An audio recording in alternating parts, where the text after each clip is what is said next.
Hello everyone, मैं मनीष और आप सब देख रहे हैं विंसम म्यूजिक क्लासेस। आज के इस वीडियो में हम सब जो है प्रीवियस ईयर ये 2019 दिसंबर में जो सीटेट हुआ था, दिसंबर में, ये उसके फर्स्ट पेपर के सीडीपी के कुछ जो है कुछ क्या 30 क्वेश्चन जो हैं आज के इस वीडियो में हम सब देखने वाले हैं। ठीक, चलिए शुरू करते हैं आज के सेशन को। सबसे पहला क्वेश्चन है कि छात्र केंद्रित शिक्षा शास्त्र की क्या विशेषता है। छात्र केंद्रित शिक्षा शास्त्र, आपको पता हो कि आज का जितना भी एजुकेशन है सब जो है चाइल्ड सेंटर्ड या स्टूडेंट सेंटर्ड होता है। तो स्टूडेंट सेंटर्ड शिक्षा शास्त्र की क्या विशेषता होती है? यंत्रवत याद करना। यंत्रवत याद करना। अब यंत्रवत याद करने का मतलब यहाँ पर सीधा से कहा जा रहा है कि बच्चे को जो है रोट लर्निंग को जो है यहाँ पे बढ़ावा देने की बात की जा रही है। तो पहला ऑप्शन तो गलत हो जाएगा। योग्यता के आधार पर विद्यार्थियों को नामांकित करना तथा वर्गीकरण करना नहीं। हम जो है विद्यार्थियों को एक ही कक्षा में विद्यार्थियों को जो है अलग अलग बांट नहीं सकते हैं। तो ऑप्शन नंबर 1 और 2 जो है दोनों गलत हो गया। केवल पाठ्य पुस्तकों पर निर्भर रहना, ये भी गलत ऑप्शन है। तो बचता है ऑप्शन नंबर 4, बच्चों के अनुभवों को प्रमुखता देना। इसका सही ऑप्शन हो जाएगा ऑप्शन नंबर 4, जो कि है बच्चों के अनुभवों को प्रमुखता देना। ठीक, तो छात्र केंद्रित शिक्षा शास्त्र में स्टूडेंट के जितने भी एक्सपीरियंस होते हैं उन्हीं को हम सब जो है इम्पोर्टेंस देते हैं। नंबर 2 है संवेग एवं संज्ञान एक दूसरे से डैश हैं, सन्निहित, संबंधित, पूर्णतया अलग, स्वतंत्र। ठीक, तो संवेग और संज्ञान जो होते हैं दोनों एक दूसरे में ही सन्निहित होते हैं। ठीक, तो इसका जो है सही आंसर हो जाएगा ऑप्शन नंबर ए। बाकी ये तीनों ऑप्शन जो हैं एक ही प्रकार के हैं, जो कि गलत हैं। सही आंसर इसका हो जाएगा एक दूसरे में ही सन्निहित होते हैं, संवेग एवं संज्ञान। ठीक, बढ़ते तीसरे प्रश्न की ओर। संरचनावादी ढांचे में अधिगम प्राथमिक रूप से क्या है? ठीक, संरचनावादी ढांचे में अधिगम प्राथमिक रूप से क्या है? अनुबंधन द्वारा अर्जित है। तो अनुबंधन द्वारा अर्जित जो है संरचनावादी ढांचे के अंतर्गत नहीं आता है। यंत्रवत याद करने पर आधारित, जहाँ भी यंत्रवत याद करने की बात आ जाए, जहाँ पर भी रोट लर्निंग का जिक्र हो जाए, वो ऑप्शन अपने आप गलत हो जाएगा। प्रबंधन पर केंद्रित है, बिल्कुल नहीं। तो इसका सही ऑप्शन है ऑप्शन नंबर 2, अवबोधन की प्रक्रिया पर केंद्रित है। ठीक, तो संरचनावादी ढांचा अवबोधन की प्रक्रिया पर केंद्रित है। यह अधिगम किस ढांचे में आता है? तो ये जो है हमारे संरचनावादी ढांचे के अंतर्गत आता है। ठीक, 3 प्रश्न हो गए।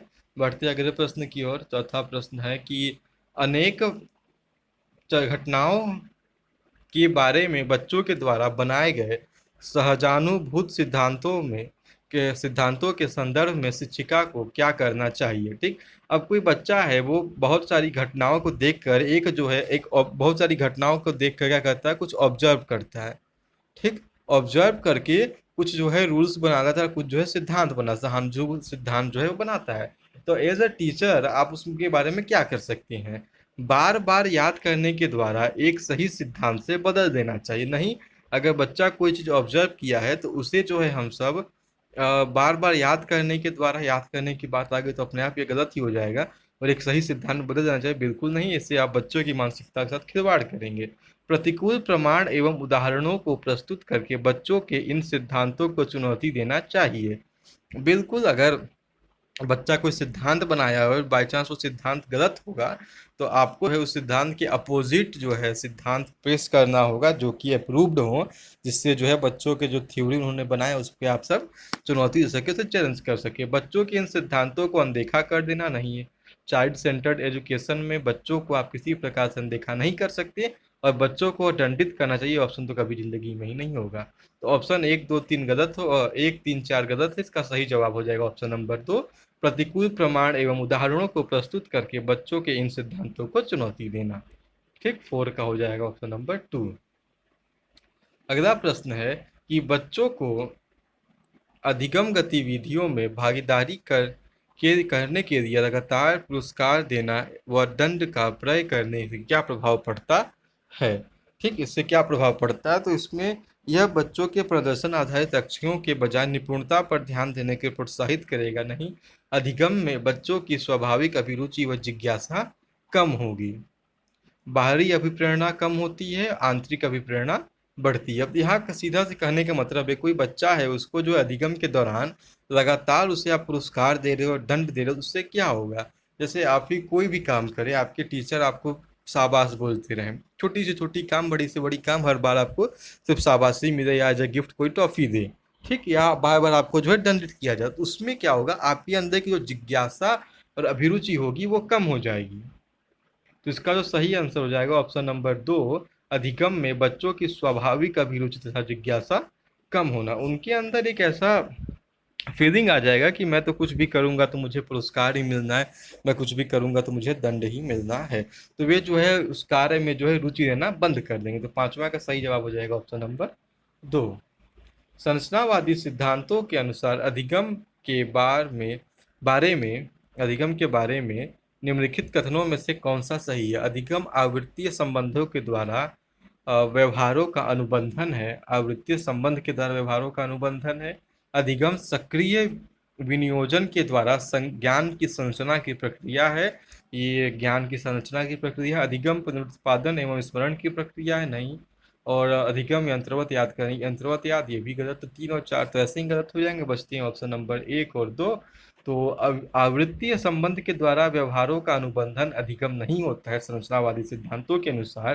तो इसका सही ऑप्शन हो जाएगा ऑप्शन नंबर 2, जो कि है अधिगम सक्रिय विनियोजन के द्वारा ज्ञान की संरचना की प्रक्रिया होती है। ठीक, उसके बाद है विद्यार्थियों को स्पष्ट उदाहरण एवं गैर उदाहरण देने के क्या परिणाम हैं। ठीक, जब आप विद्यार्थियों को स्पष्ट उदाहरण देंगे या गैर उदाहरण देंगे तो उससे उनके अंदर क्या चेंजेस हो सकती हैं? ये अवधारणाओं के समझ में अभाव पैदा करते हैं? बिल्कुल नहीं। अगर आप विद्यार्थियों को जो है अच्छा एग्जाम्पल्स देंगे तो उनको जो है अवधारणाओं को समझने में और भी मौका मिलेगा। अच्छा, यह अवधारणात्मक समझ के बजाय कार्यविधिक प्रक्रियात्मक ज्ञान पर ध्यान केंद्रित करता है, नहीं। अवधारणात्मक परिवर्तनों को प्रोत्साहित करने के लिए एक प्रभावी तरीका है, बिल्कुल। यह विद्यार्थियों के दिमाग में भ्रांतियां उत्पन्न करे, एग्जाम्पल्स भ्रांतियां उत्पन्न नहीं करते हैं। तो सातवां का सही जवाब हो जाएगा ऑप्शन नंबर 3। ठीक, आगे बढ़ते हैं। एक प्राथमिक विद्यालय के अध्यापिका के एक सेकेंड, हाँ, प्राथमिक विद्यालय की अध्यापिका बच्चों को एक प्रभावशाली समस्या समाधानकर्ता बनने के लिए किस प्रकार से प्रोत्साहित कर सकती है? ठीक, 4 ऑप्शन गलत उत्तरों को अस्वीकार करें एवं दंडित करके, बिल्कुल नहीं, यहाँ पर जो है पनिशमेंट की बात आ जाती है। बच्चों को सहानुभूत अनुमान लगाने के लिए प्रोत्साहित करके तथा उसी पर आधारित विचार मंथन करके, ये हो सकता है। प्रत्येक छोटे कार्य के लिए भौतिक पुरस्कार देना, नहीं, ये बात भी गलत है। और केवल प्रक्रियात्मक ज्ञान पर बल महत्व देना, नहीं। तो इसका सही जवाब हो जाएगा ऑप्शन नंबर 2, आठवां का 2। बच्चों को सहानुभूत अनुमान लगाने के लिए प्रोत्साहित करके तथा उसी पर आधारित विचार मंथन करके। अगला प्रश्न है, निम्नलिखित में से कौन सी प्रथाएं सार्थक अधिगम को बढ़ावा देती है? ठीक, सार्थक अधिगम को बढ़ावा क्या देगा? शारीरिक दंड, बिल्कुल नहीं, ये तो कभी नहीं देगा। सहयोगात्मक अधिगम पर्यावरण, ये हो सकता है। सतत एवं समग्र मूल्यांकन, बिल्कुल सही। निरंतर तुलनात्मक मूल्यांकन, ये भी गलत हो जाएगा। ठीक, तो सहयोगात्मक अधिगम पर्यावरण, जहाँ पे बच्चों के सहयोग से कार्य किया जाए एवं उनका सतत एवं समग्र मूल्यांकन करते रहा जाए। तुलना करने की बात आ जाएगी तो ये ऑप्शन अपने आप गलत हो गया, और दंड की बात आ गई तो ये ऑप्शन 1 और 4 गलत। तो बचते हैं ऑप्शन नंबर 2 और ऑप्शन नंबर 3।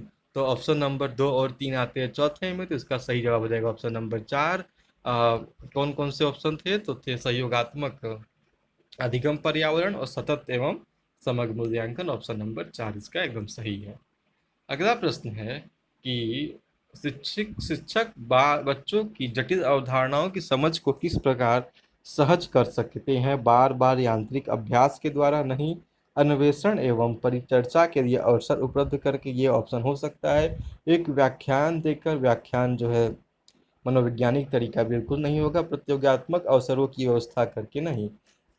बच्चों में कंपटीशन आपको नहीं करवाना है। शिक्षक बच्चों की जटिल अवधारणाओं कैसे समझ कर सकता है? तो अन्वेषण एवं परिचर्चा के द्वारा। तो इसका सही जवाब हो जाएगा ऑप्शन नंबर 2।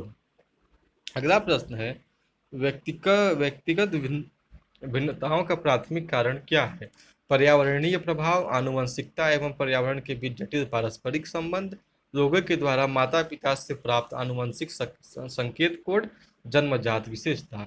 तो व्यक्तिगत विभिन्नताओं का जो प्राथमिक कारण होता है वो होता है आनुवंशिकता एवं पर्यावरण के बीच पारस्परिक क्रिया। ठीक, ऑप्शन नंबर 2 इसका बिल्कुल सही होगा। एक प्रश्न और ये बनता है कि आनुवंशिकता और पर्यावरण के बीच में जो है कितना कितना का संबंध है, तो 50-50% जो है ये दोनों पाए जाते हैं किसी बालक के अंदर, ना किसी के अंदर ज़्यादा ना किसी के अंदर कम। ठीक, तो ये क्वेश्चन बन सकता है आनुवंशिकता एवं पर्यावरण के बीच कितना संबंध है, तो 50-50% का संबंध दोनों के अंदर पाया जाता है। अगला प्रश्न है कि निम्नलिखित में से कौन सा द्वितीयक समाजीकरण एजेंसी का उदाहरण है। तो विद्यालय और मीडिया जो होता है द्वितीय समाजीकरण एजेंसी का उदाहरण होता है, बाकी परिवार एवं पास पड़ोस जो है प्राथमिक होती हैं। ठीक, तो इसका सही जवाब हो जाएगा ऑप्शन नंबर 1।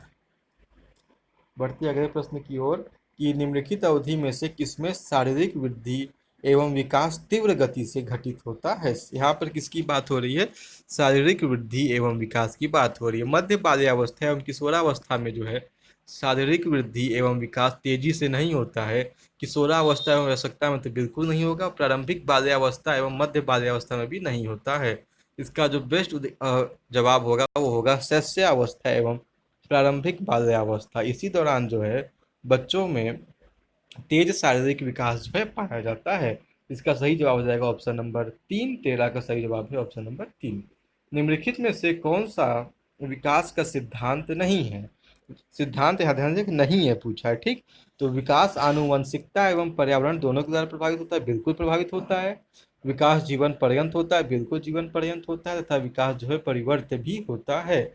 और विकास सार्वभौमिक है, ये गलत बात है, तथा सांस्कृतिक संदर्भ इसे प्रभावित नहीं करते हैं, यह विकास का सिद्धांत नहीं है। तो 14 का सही जवाब हो जाएगा ऑप्शन नंबर 2। कक्षा में परिचर्चा के दौरान एक शिक्षक प्रायः लड़कियों की तुलना में लड़कों पर अधिक ध्यान देता है, यह किसका उदाहरण है। शिक्षक क्या कर रहा है, लड़कियों की तुलना में लड़कों पर अधिक ध्यान दे रहा है, मतलब वो क्या कर रहा है, वो कर रहा है यहाँ पर पक्षपात। वो जो है पक्षपात कर रहा है, तो पक्षपात, हाँ, ऑप्शन नंबर 3 जेंडर पक्षपात।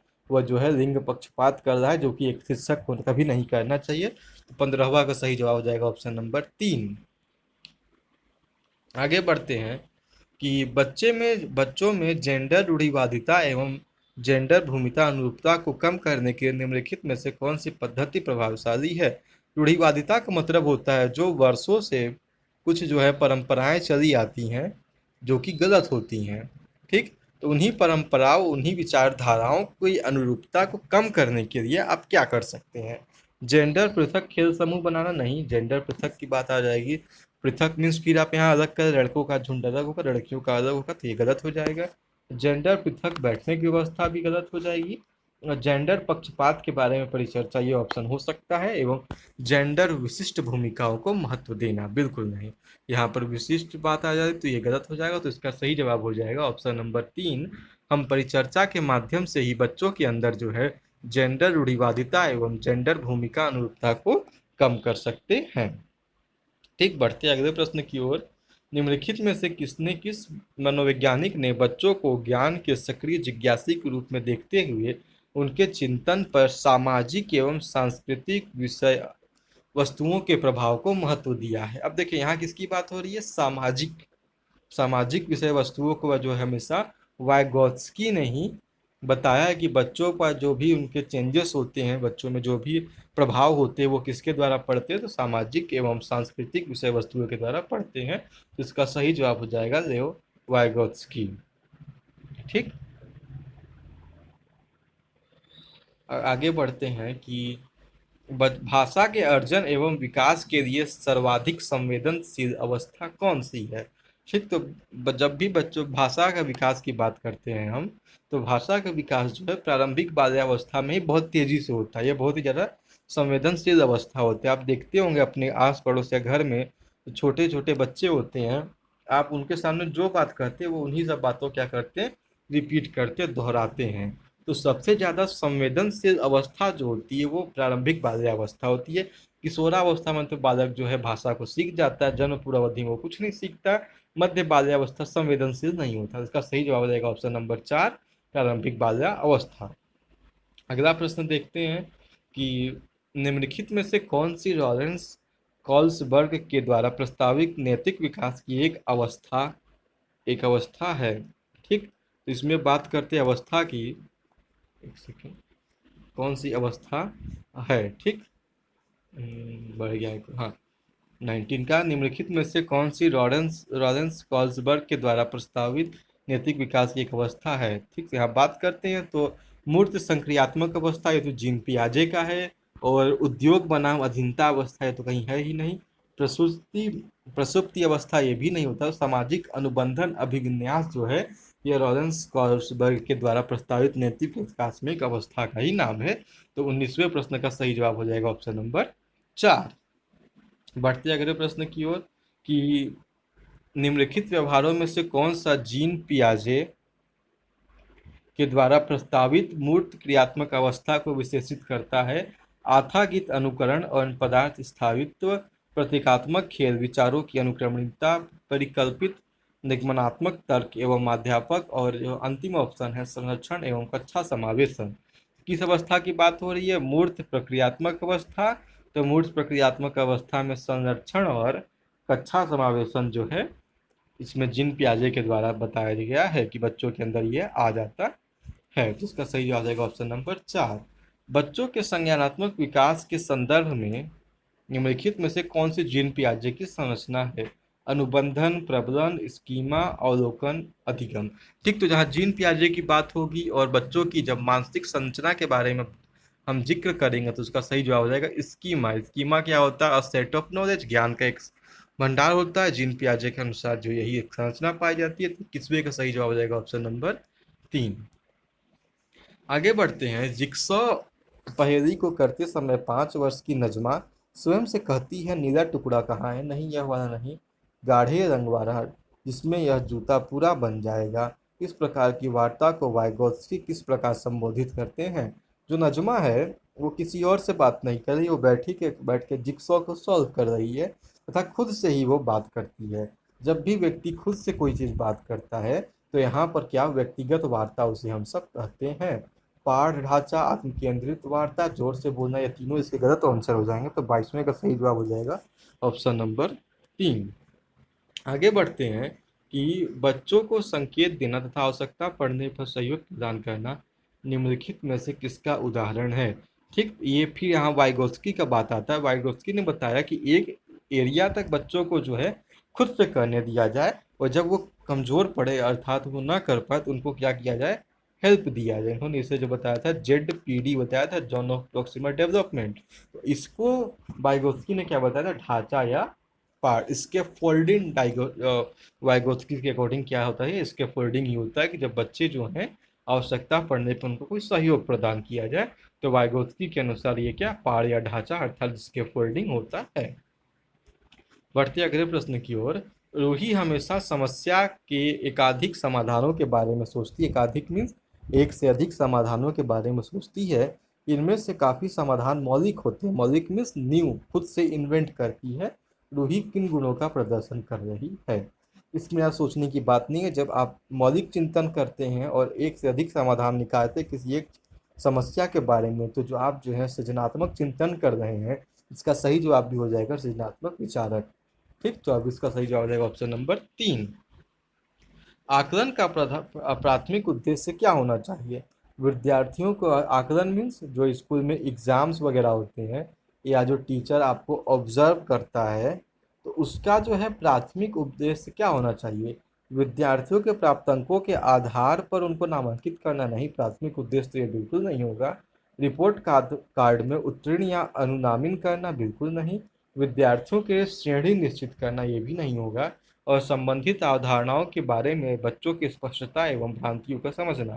तो इसका सही जवाब है ऑप्शन नंबर 4 कि जब भी हम आकलन करें, असेसमेंट करते, इवोल्यूशन करते, उसका बस एक ही उद्देश्य होना चाहिए कि बच्चा क्या उस अवधारणा को समझ पा रहा है, और अगर नहीं समझ पा रहा तो कहाँ गलती कर रहा है, और जानकर उसे हमें दूर करना चाहिए। ठीक, तो 25वें का सही जवाब हो जाएगा ऑप्शन नंबर 4।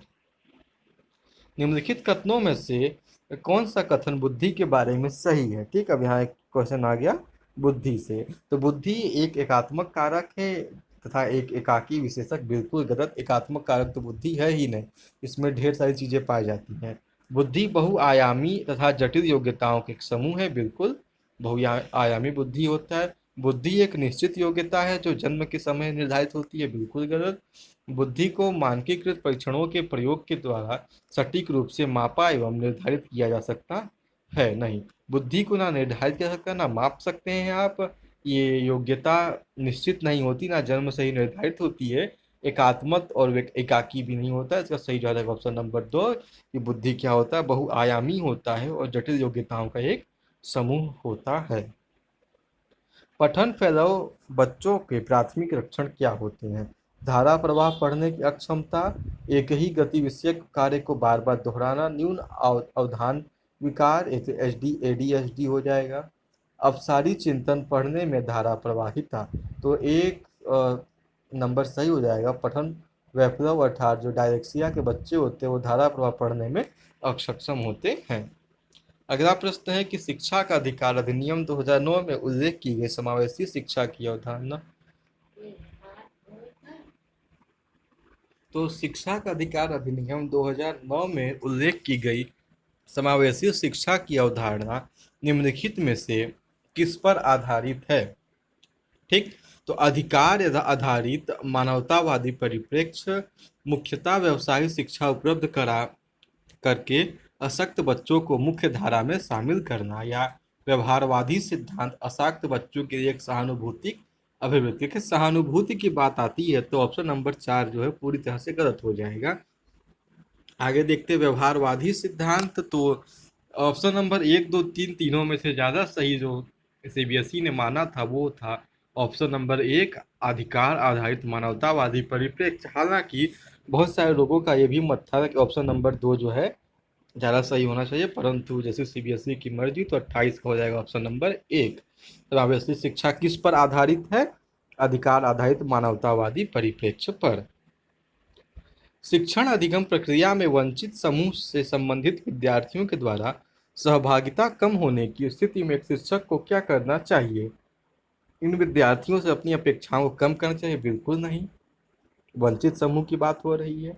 अपनी शिक्षण पद्धति पर विचार करना चाहिए तथा बच्चों की सहभागिता में सुधार करने के लिए नए तरीके ढूंढने चाहिए। हो सकता है बच्चों को विद्यालय छोड़ने के लिए कहना चाहिए? बिल्कुल नहीं, इस स्थिति को जैसी है स्वीकार कर लेना चाहिए। ये भी ऑप्शन गलत है, तो ऑप्शन नंबर 2 जो है सही होगा कि इस टीचर जो है खुद के बारे में ही मंथन करे कि आखिर ऐसा क्या बात है कि वंचित समूह के बच्चे नहीं पढ़ पा रहे हैं, एवं नए तरीके क्या इजाद करें। अगला प्रश्न देखते हैं, एक समावेशी कक्षा में एक शिक्षक को विशिष्ट शैक्षिक योग्यताओं को सक्रिय रूप से तैयार करना चाहिए? तैयार करने के लिए हतोत्साहित होना चाहिए? नहीं, प्रोत्साहित होना चाहिए। तैयार नहीं करना चाहिए, कभी कभी तैयार करना चाहिए। तो इसका ऑप्शन नंबर हो जाएगा 1, 30। ठीक, तो आज के इस वीडियो में हम सब ने जो है 30 क्वेश्चंस को जो है पूरी तरह से देख लिया, जो कि सीडीपी के क्वेश्चंस थे। ऐसे ही अब कल की वीडियो में हम सब इंग्लिश हिंदी 1 बाय 1 करके जो है सबके 30-30 क्वेश्चन को जो है करते हुए आगे बढ़ेंगे। ये पेपर 1 का था। तो अगर आपको ये वीडियो अच्छा लगा हो तो चैनल को अधिक से अधिक शेयर करें, वीडियो को लाइक करें एवं सब्सक्राइब करें। Thank you.